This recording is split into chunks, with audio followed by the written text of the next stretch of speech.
Are you ready for good talk? And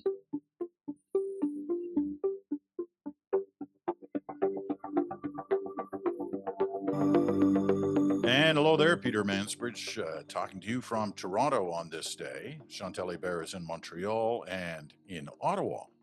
Rob Russo sitting in for Bruce Anderson, who couldn't make it today. But Rob, not unfamiliar to the bridge, has been on a number of times before, usually filling in for Bruce, I might add. Rob is my former boss as bureau chief of the CBC in Ottawa.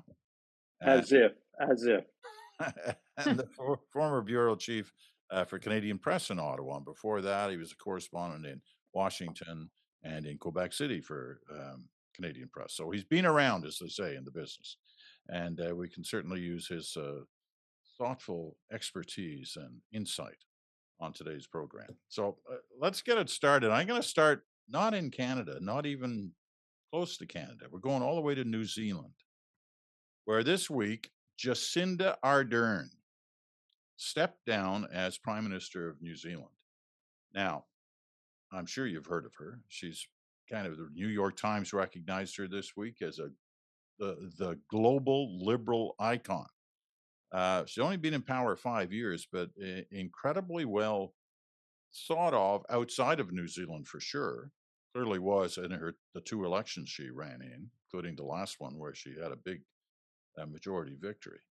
But she has faced some really difficult decision making. You remember there was the mass shooting, 51 people killed, and the decision she made about gun control in New Zealand after that. Then, of course, trying to navigate through COVID. It made it difficult not only on her political life, but her personal life. She was supposed to get married last year. She couldn't because of COVID. So that's kind of waiting on the sidelines. And when she stepped down this week, which was a surprise for a lot of people, she said her tank is basically running on empty right now.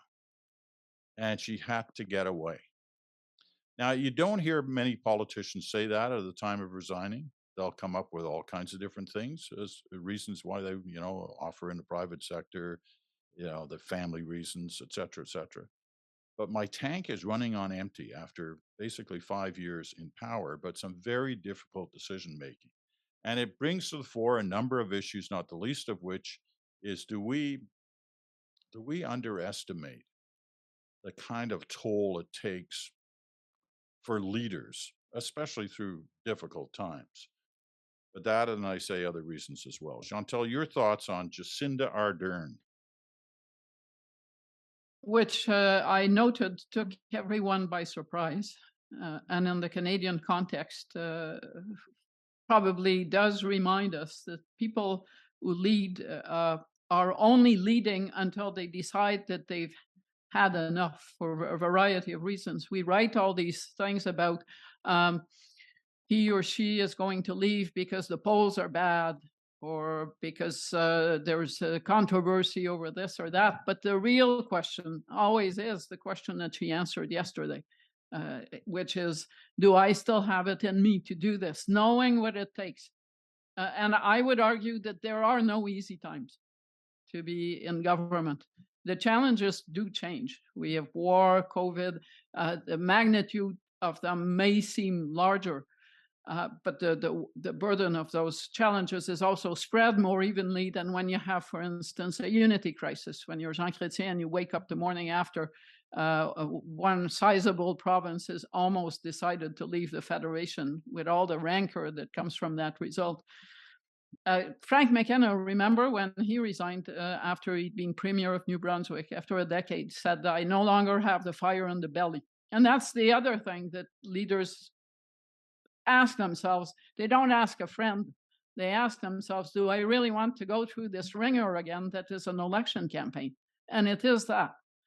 And that's why I always caution colleagues who think they have a scoop about someone staying or leaving or entering in politics, that they must beware of the syndrome of the sleep on it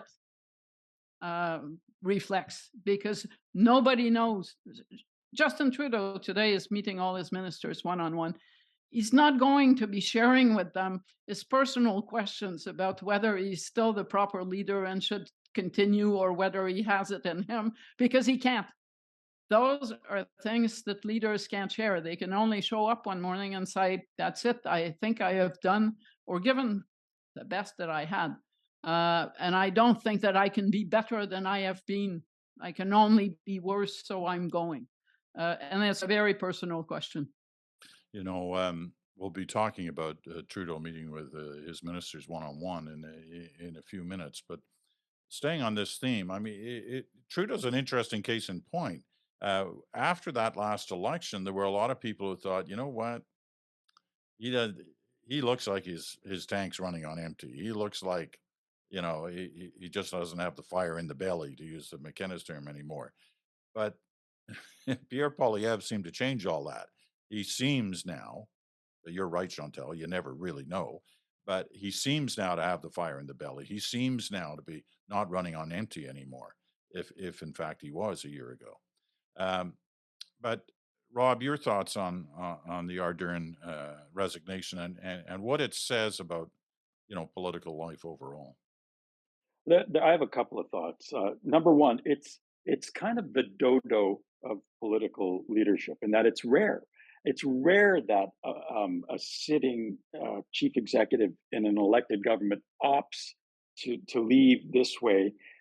More often than not, they stay too long, and they're pummeled by the voting population. I'm thinking of Mulroney, not Mulroney. I'm thinking of Harper, who stayed too long. I'm thinking of, going back further, Louis Saint Laurent, who stayed too long. We can go back in history, and there's all kinds of examples. So it's very rare. The other thing that I'm thinking of is, this is not a good time to be a sitting political leader. This is a good time to be an opposition leader with a couple of years of runway, in that there's inflation, there's high interest rates. That makes up the misery index. That's very, very tough on sitting political leaders and their popularity. The third thing I see, I really see some interesting parallels. Let's think about this for a second. We have a fresh face political leader in their first election in the middle of the last decade, who unexpectedly wins power on a wave of optimism and rejection of Conservative Party. That fresh face is unexpectedly confronted by brutal realities like a global pandemic, and they have to impose restrictions on their voters that includes vaccine mandates, which triggers division, which curdles into toxic political culture and death threats. The fresh face never really recovers the popularity that propelled them into the office after that. The fresh face is confronting a looming election date, and the fresh face ain't so fresh anymore. And there are no obvious successors. That sounds like Jacinda Ardern, and it sounds like Justin Trudeau in a way. I do think Chantal and you, Peter, have put your finger on an important difference, perhaps, in the two of them, and that is that Trudeau, Justin Trudeau, may wax and wane on the attractions of being in office, but he seems to have a reflexive impulse in kind of almost a bloodlust for a fight. He likes a fight, and the notion of fighting somebody like Pierre Poilievre seems to have relit or rekindled the fire in him. And if you watch Trudeau yesterday in Quebec, they were both in the Mauricie region of Quebec yesterday.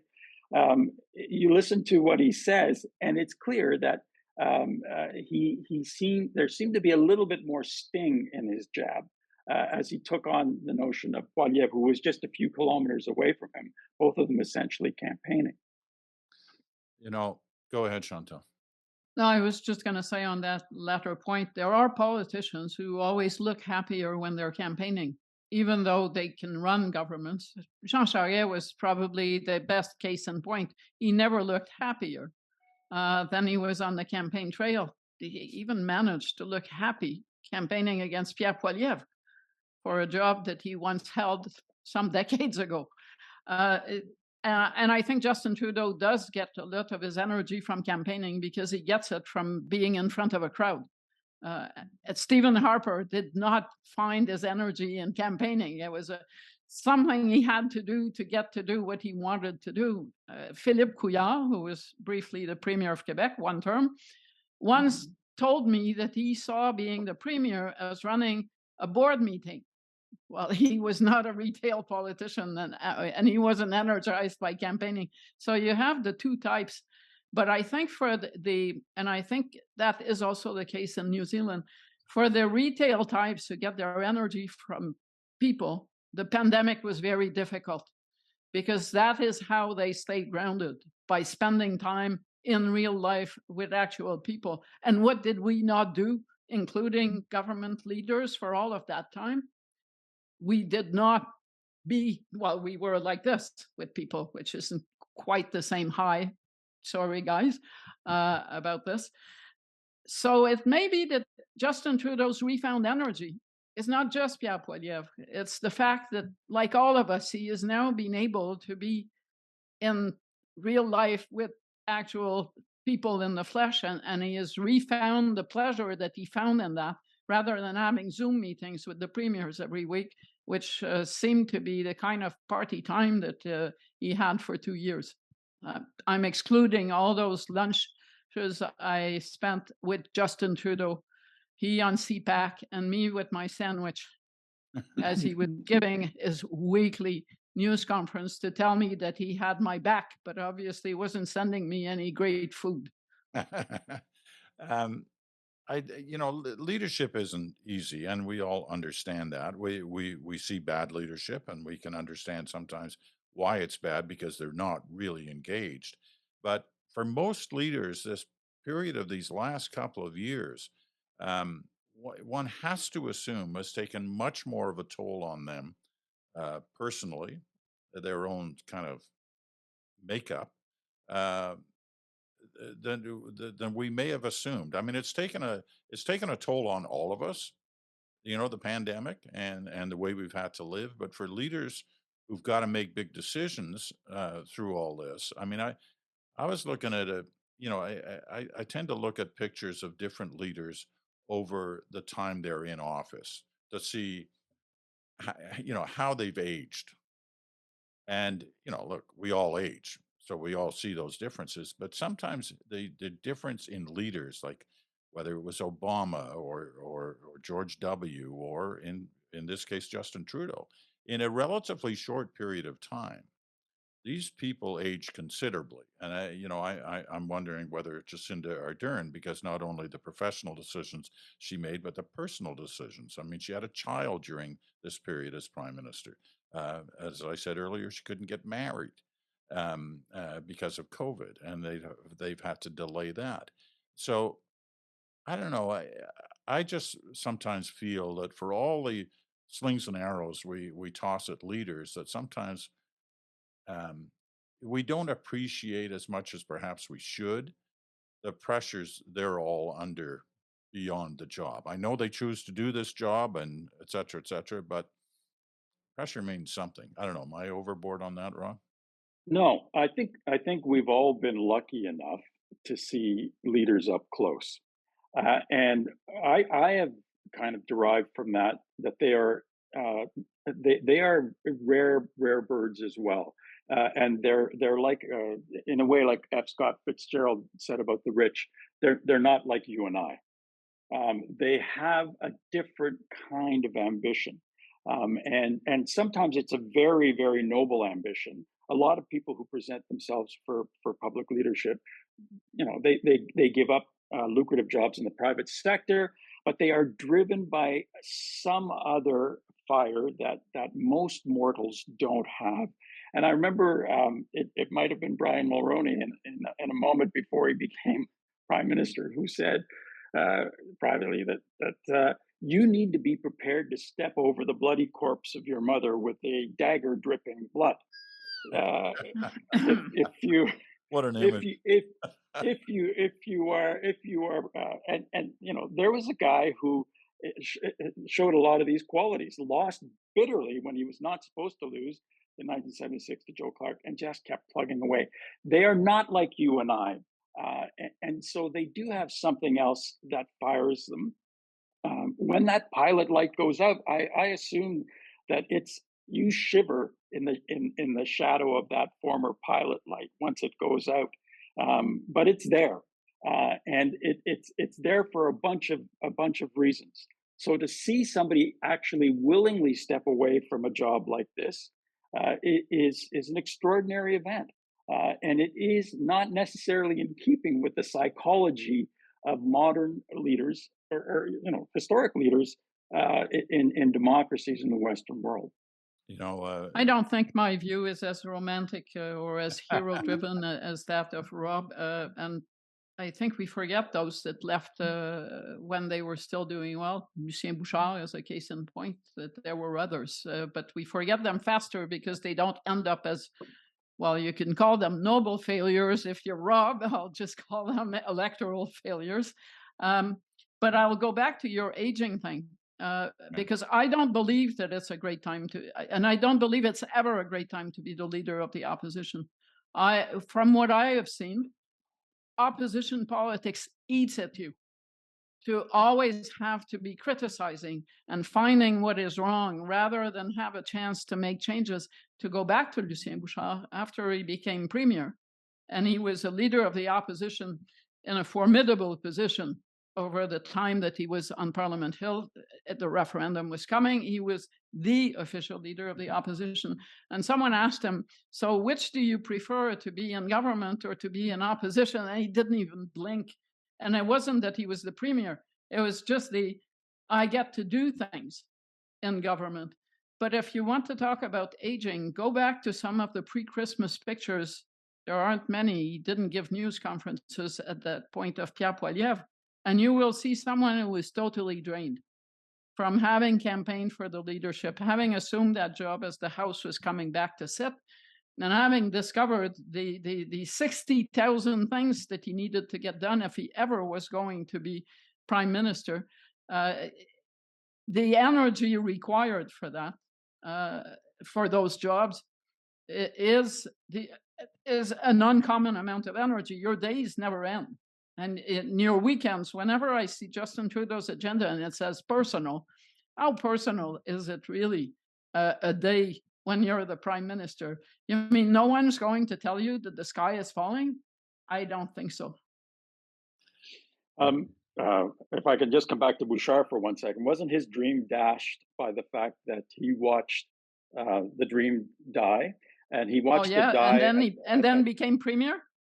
Yeah, but then he watched Quebecers vote and give a huge number of seats to his arch nemesis and the arch nemesis of that dream in Jean Chrétien in that election.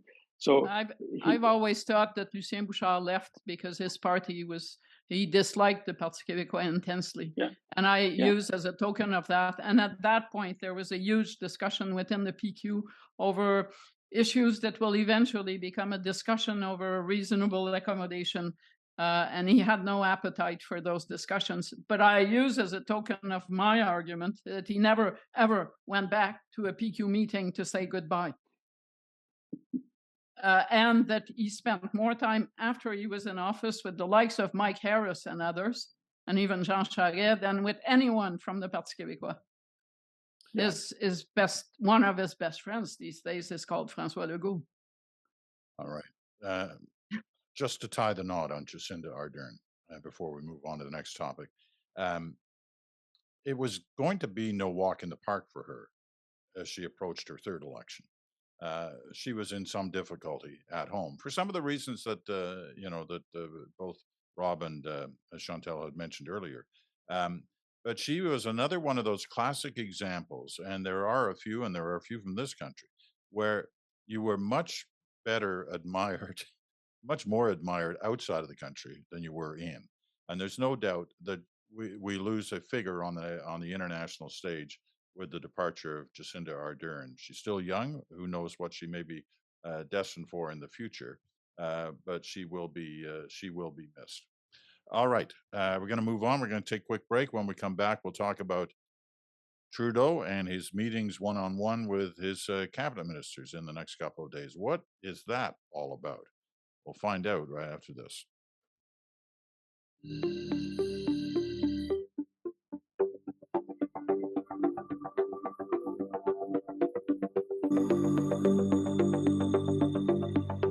And welcome back. You're listening to Good Talk on the Bridge. You're listening on SiriusXM, channel 167, Canada Talks, or on your favorite podcast platform, or you're watching us on our YouTube channel. Rob Russo sitting in for Bruce Anderson today.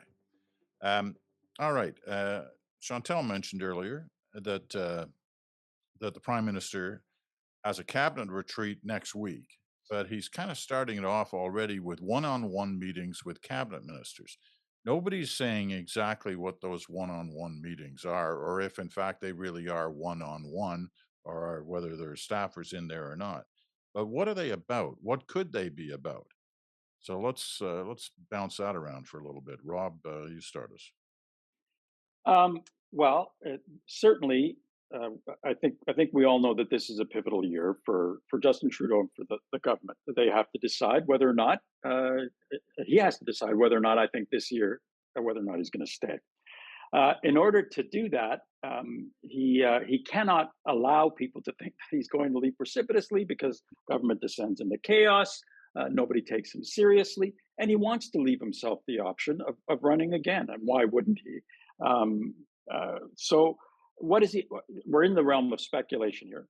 So, I'm assuming that he wants to give people a clear idea of what his intentions are, because everybody knows that that's the question that's on everybody's lips in this town. He also wants to let people know what the priorities are for the government, and they have to be one of two or three things only: the economy and healthcare, I would imagine, that are pivotal not only to the future of the country, but to the future of the future fortunes of the Liberal Party. The other thing that I'm curious about, and I'm speculating here as well. Morneau's book came out last week or this week. It comes out widely, and in it he talks about his non-existent personal relationship with the Prime Minister, which may run contrary to a lot of people's perceptions of Justin Trudeau, who may think that he's an easygoing, backslapping Prime Minister who has easy relationships with those who sit around the cabinet table. The truth is that's very difficult for any Prime Minister. There are always close relationships that are formed, but full meetings of cabinet are very rare things. Most things are done by committees of cabinet, and there are a half a dozen members of cabinet. And even there, a lot of things are not even done with cabinet ministers. They might be done with one or two key cabinet ministers and the people around the Prime Minister. So he may be trying to counter this impression, or actually work on his relationships, and tell people, look, I might have been a little distant. I might have been a little aloof over the last little while. I'm going to change that. And as Chantal said, I've got your back. He might be trying to pass that message as well. Chantal? Well, I don't think that he's meeting, and I am too speculating. Don't think that he's meeting with his ministers to give them marching orders.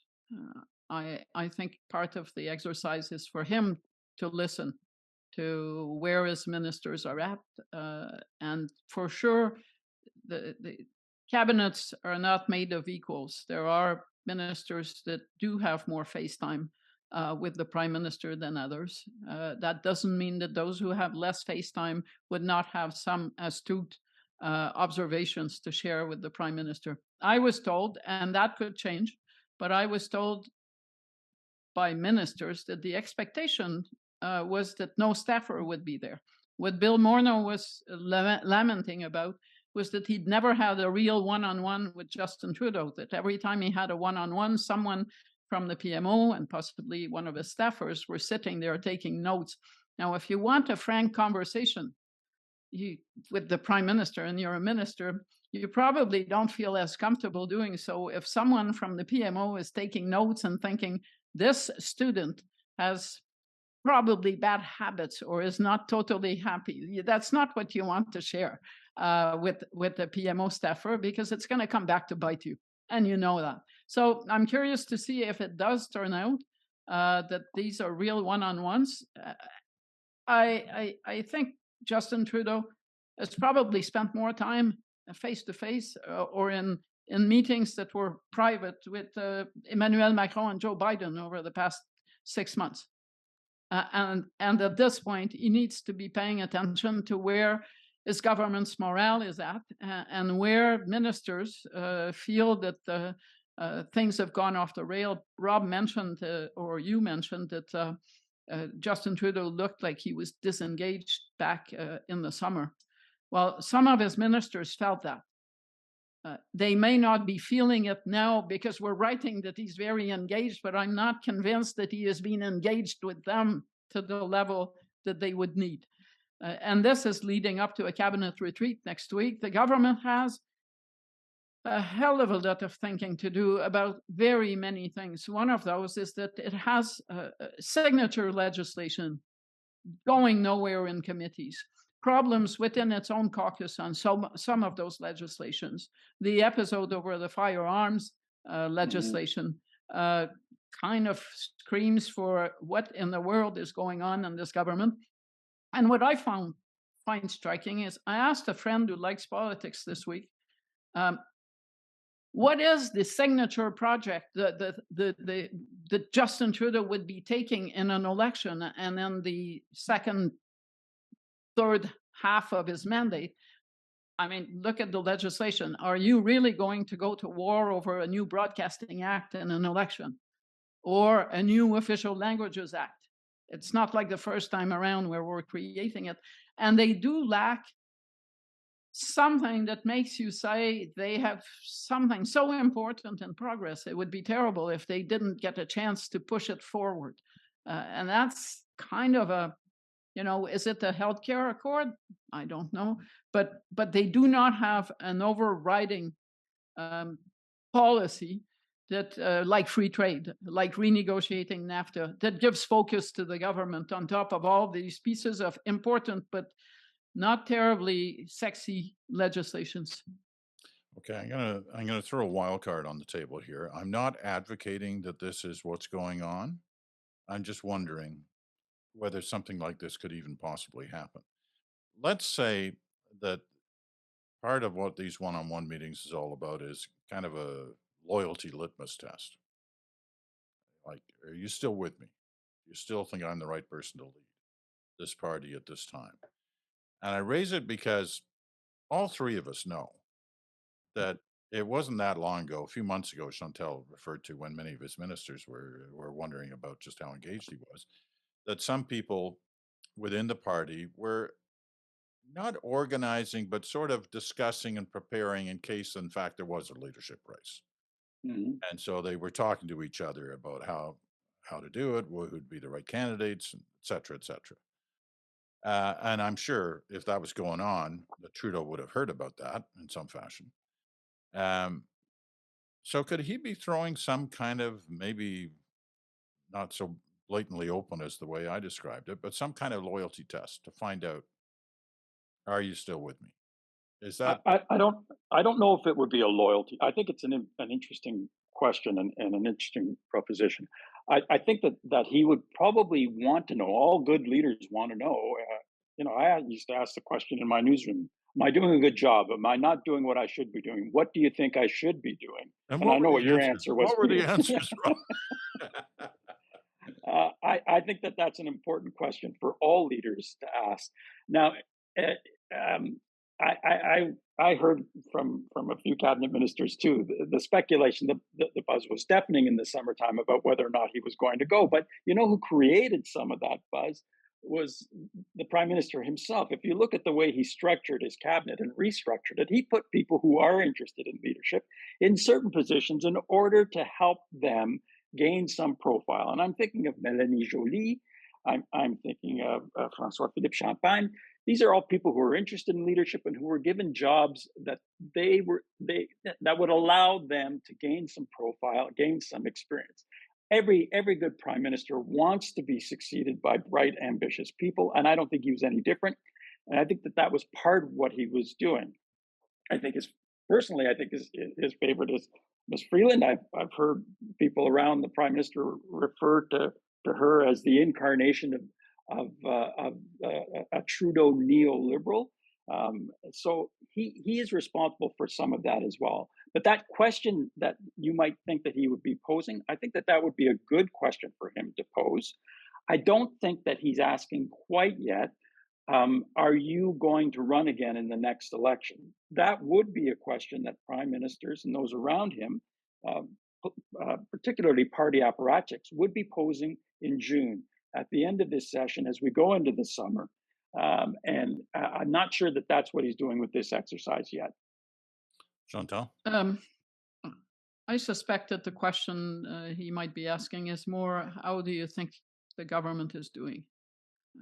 Than how do you think I'm doing? Which is kind of it's easier to answer the question if it's asked about how do you think the government is doing. It's easier to point to be polite and to point to communications failure or distractions than to look at the prime minister and say, I think you're doing a really lousy job, sir, but I want to stay in your cabinet. Please, can you keep me on? I am not convinced that he has placed all those ministers where he placed them because he was thinking about his succession. I believe that if you are, after a number of years in office, if you are on most people's short list as a viable leadership candidate to lead the party and government, it is probably because you have more talent than others, and you will end up in high-profile positions in cabinet. Because if you're the prime minister, you want ministers who will make the government look good. And as it happens, those names that Rob mentioned are ministers who have been performing well. I'm not even convinced about Freeland being his favorite, in the sense that at this point, I sense that Mélanie Joly is probably in competition for being a favorite of many, and she is doing fairly well. If they want to hang on to Quebec, at least, she is the only cabinet minister who is as popular as Trudeau is in Quebec, which is a good place to start. Chrystia Freeland, it was in a poll about non-Quebec ministers, but I think Joly would give her a run for her money. Whether that will inform, I agree with Rob, he's not asking them if they're going to run again, because everyone, there are two things. If you ask, do you think I'm still the man for the job? The people are going to come out of these meetings and say he's thinking of leaving. And if he asks, are you going to run again now? They're going to say the prime minister is thinking about the spring or summer election. And that's not what you want to do. He's meeting a hell of a lot of people here. He's not having a 5 or 6 one-on-ones. He's having all of his ministers. Some of them will talk to staff. Staff will talk to us. I'm being nice here. Some of them will talk to us too. If I can, about Joly, she is doing well, and one of the reasons she's doing well is because she's running hard. I think that if I look at Joly and having talked to people who represented foreign governments in this town, she is insisting often when foreign heads of government come in that there is a public element to their meeting. So like the race in some ways is not so embryonic. It's adding muscle and tissue. That being said, when the speculation was at its loudest in the summer and shortly thereafter, there was one other person that I spoke to who said that this was a shared consensus in cabinet, that this is not a guy who is going to walk away from a contest very, very easily. He said he is from a political family. He is not hardwired like the rest of us. This political family is 7-1 in general elections, and the one they lost, they avenged. So that's a reference to 1980 when Mr. Trudeau's father came back after being defeated. So it would be very, very difficult for this prime minister to walk away from a fight right now. Yeah, I always looked at that boxing match with Russo years ago, which he took very, very seriously, right? It was a charity event. Russo was kind of expected to win, but Trudeau took him out fair and square in 3 rounds or whatever it was. And he never backed away, like he was in for the fight. Let me just update you on one thing before we move on. I don't know whether it's a real update or not, but there's been much speculation about Freeland, of course, and whether she was the anointed one. And there's been some discussion over the last 6 months that, hey, no, she's actually in line for possibility of the NATO Secretary General's job. And then that kind of got brushed aside. Most people thought that was tended to be an overreach because the Americans are unlikely to go for that. I've heard this week for the first time from a pretty reliable source outside of this country um, that the Americans think a lot more highly of Freeland than perhaps we thought, and that she's second on their list after a European politician who apparently does not want the job. So who knows? I don't know whether that's true or not, but it keeps that possibility open, and then the race really is on, right? By the others, if he gives any hint at all in this next little while that he may be leaving, but it doesn't look that way. And I know I've been all over the map on this. I don't think he's going anywhere. I think he wants that fight Well, against you polygamy have more now than a anything. perfect, you can't be wrong now, right? That's right. I've taken the So, Bear so approach, where you can't be wrong. You cover I every have never said possibility. he was leaving. I was the one who offered to bet when you guys said he wouldn't serve 2022 to the end. I remember that vividly. There is a tape I of don't know. this. I don't remember that. Of course you don't. You're aging. Freeland Oh, has to now we're hope. going to introduce ageism into the discussion. All right. Freeland has to hope that there is not a strong European candidate, because European leaders tend to insist, or in the past have insisted, on having European leaders. Now, I'll surprise you with something really risky. All things being equal, I'm not totally convinced that Freeland wants the job of Prime Minister, of Justin Trudeau's job. I have doubts. Put me down as someone who has some doubt that maybe and she. on Yeah, and go ahead. on NATO, I would say that Chantal was right. The Europeans are very skeptical of a Canadian candidate, in large part because we come nowhere close to spending the amount that we're committed to spend on our defense in terms of percentage of our GDP. It used to be like a quiet complaint.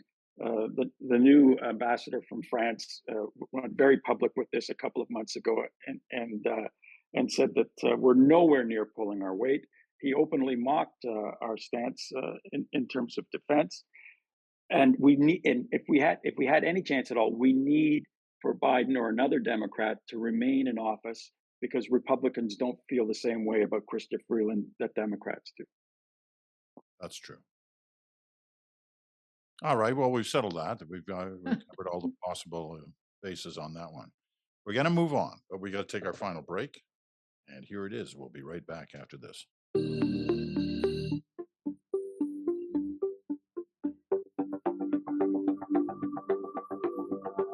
And welcome back. Final segment of Good Talk for this week. Rob Russo is with us, filling in for Bruce Anderson, and Chantal is in Montreal. You're listening on SiriusXM, channel 167, Canada Talks, or on your favorite podcast platform, or you're watching on our YouTube channel.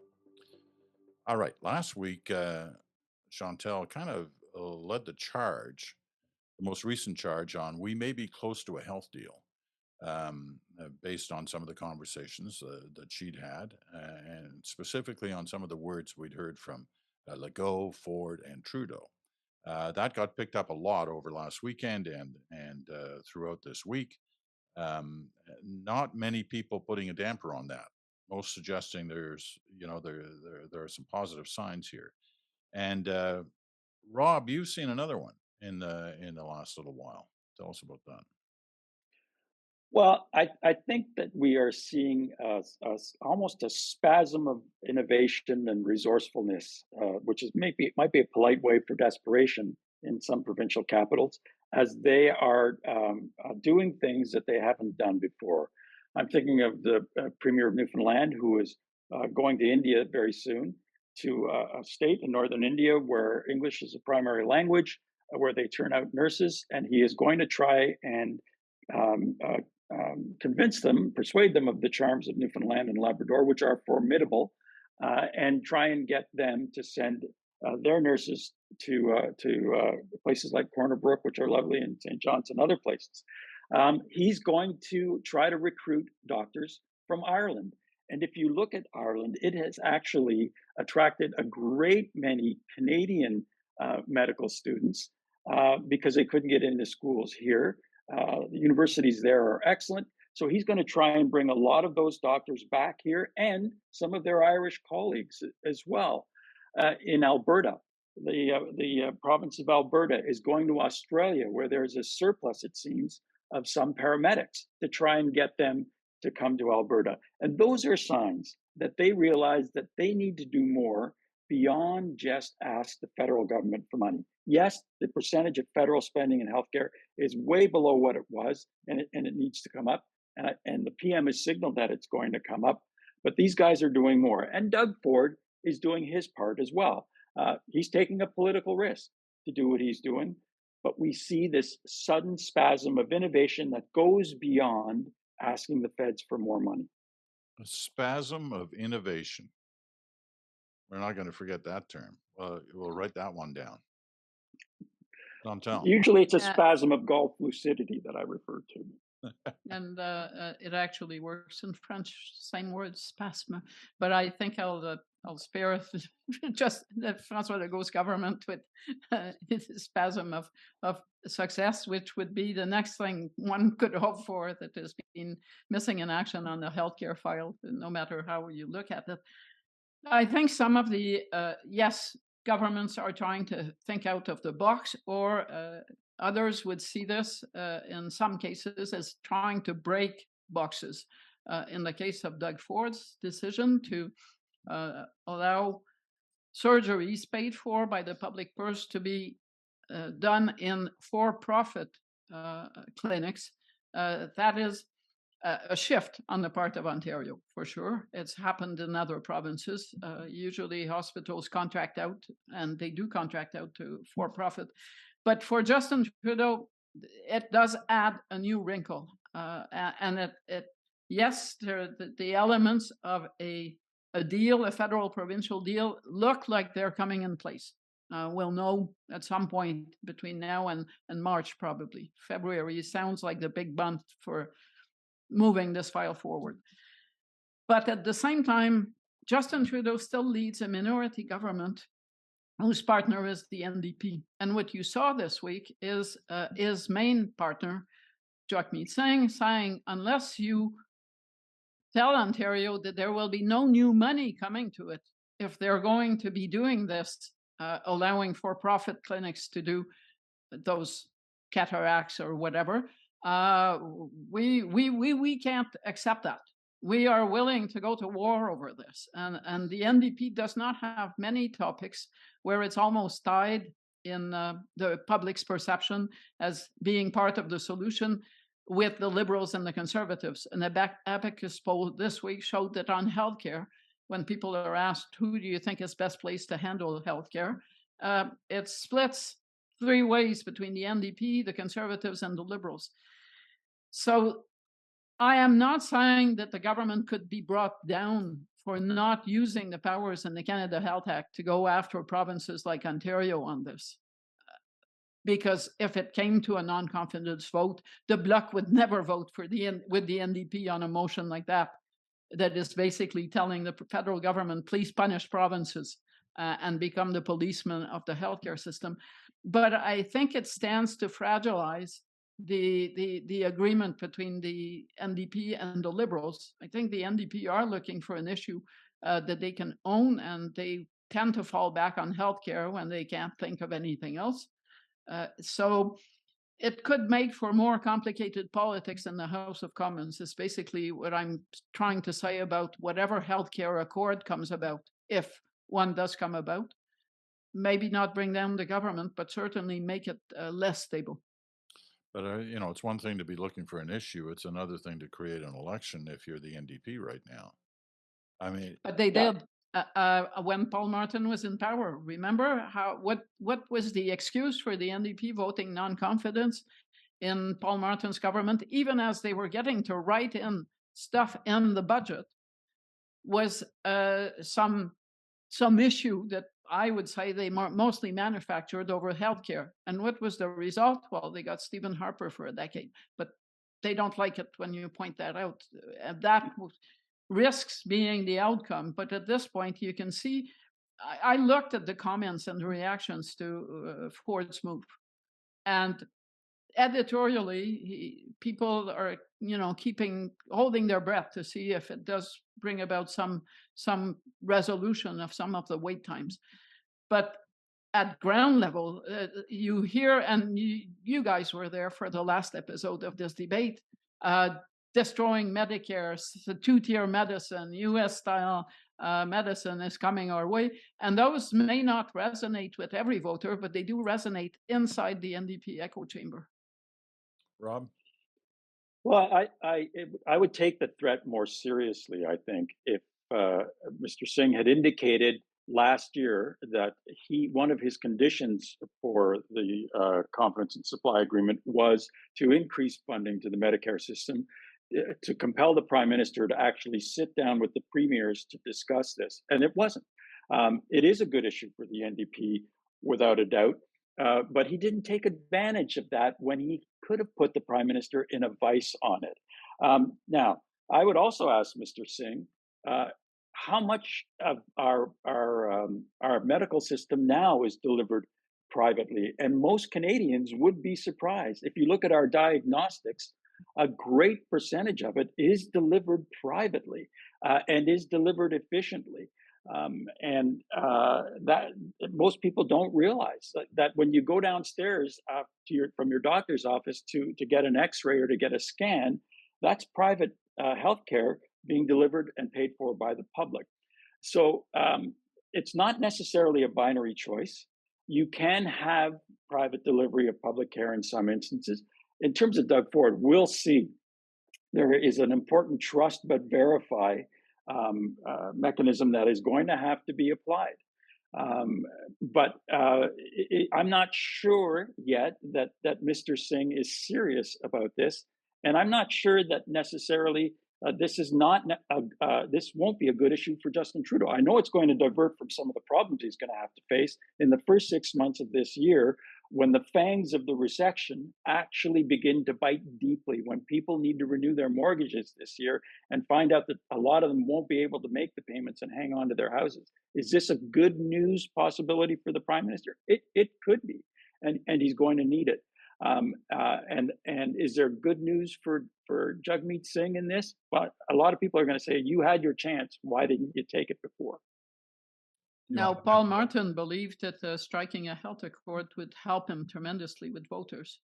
Yeah. And then what did Fix Stephen it for Harper a generation, he said. Stephen Harper turned around and said, well, fine, if I become prime minister, I'm going to live with this accord. I fully expect Pierre Poilievre to do exactly the same thing, not go around and say, this is a terrible accord. If there's an accord that's going to be signed by a majority of non-liberal premiers.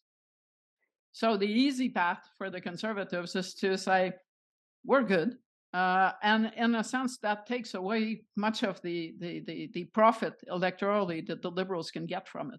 I think, Chantal, you're right. And it's an interesting example, because if you listen to what Poilievre said this week when he was asked about Doug Ford, he maintained a very courageous silence on it, on the actual elements of what was being proposed, and instead wheeled and turned around and blamed Trudeau for putting us in this position in the first place, without saying really a word about the Ford proposal. So you may be right. He's guarding a courageous silence in order to say, yeah, sure.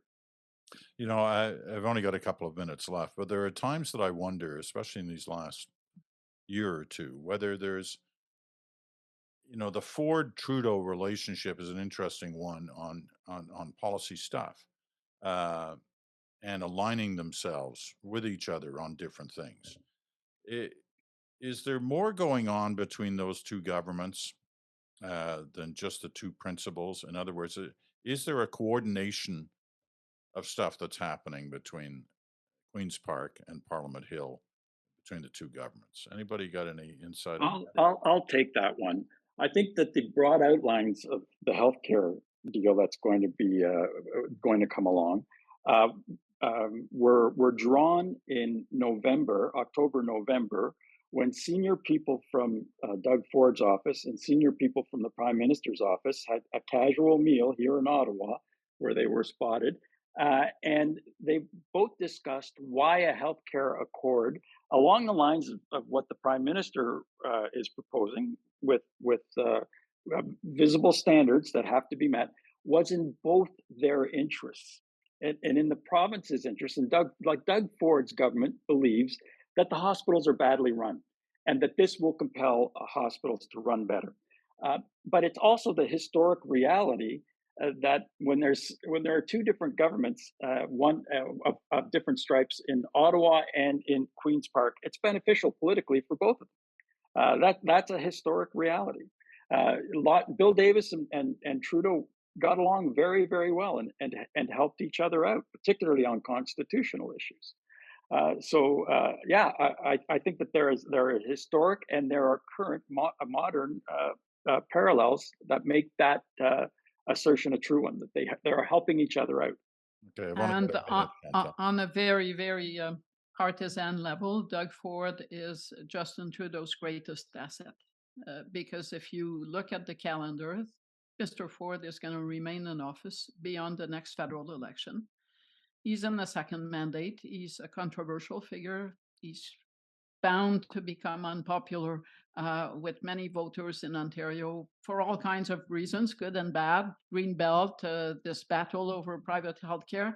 What happens when Ontario voters are not happy about something their provincial government is doing? They take it out on the federal party of the same stripe.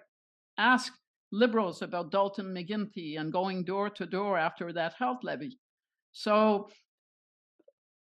if you're a Liberal that is looking at winning another election, you think, I can hold on to Quebec against Pierre Poilievre. The numbers suggest that is highly doable. So all I need is to stay strong, not overwhelmingly strong in Ontario. And my best asset to stay strong is not myself, but Doug Ford, who stands to be an albatross around Pierre Poilievre's neck. It's a win-win to get along with Doug Ford. Okay, we're going to leave it at that for this week. Good conversation on a number of different topics. Monday, Dominic Barton is on the bridge for a full hour, and we'll get into his time as ambassador to China, the two Michaels. He'll talk in a way he's not talked before about that episode, and his time as head of the McKinsey consulting agency and the controversy that's created, and whether or not he'd appear before a committee in Ottawa to answer questions about consultants. That'll be interesting. Chantal in Montreal, Rob in Ottawa, thank you both very much. And thank you to our audience here on the bridge, and good talk. We'll talk to you again on Monday.